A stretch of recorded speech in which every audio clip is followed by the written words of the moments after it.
नमस्कार मंडळी, कसे आहात सगळे? मी स्वप्नील स्वागत करतो तुमचं माझ्या यूट्यूब चॅनलवर। तर मंडळी, आज आपण एक खास विषय शिकणार आहोत जो की सर्वांच्याच आवडीचा आहे किंवा सर्वांना त्याबद्दल उत्सुकता असते की कुठल्याही गाण्याचं नोटेशन स्वतः हार्मोनियमवर कसं काढायचं।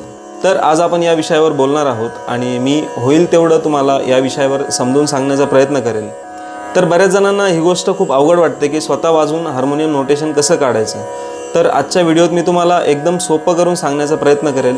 आय होप आजचा व्हिडिओ तुम्हाला नक्की आवडेल। तर मित्रांनो, आपण घरी जो रियाज करतो त्यामध्ये आपण अलंकार वाजवतो, अलंकार शिकतो। बऱ्याच ठिकाणाहून आपण वेगवेगळे अलंकार शिकलेलो असतो आणि रागाची आपण बेसिक माहिती पण घेतो, त्याच्या बंदिशी वाजवतो किंवा नोटेशन वाजवून आपण काही गाणे वाजवू शकतो। परंतु पुन्हा एखादं जर नवीन गाणं आपल्याला वाजवायचं असेल तर आपल्याला पुन्हा नोटेशन बघायची गरज पडते।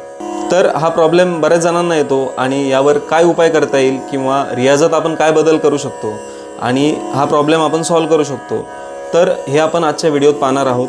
तर मंडळी, चला व्हिडिओ सुरू करूयात। व्हिडिओ सुरू करण्याच्या आधी जर तुम्ही माझ्या चॅनलवर नवीन असाल तर चॅनलला सबस्क्राईब नक्की करा आणि बेल आयकॉनला पण प्रेस करा।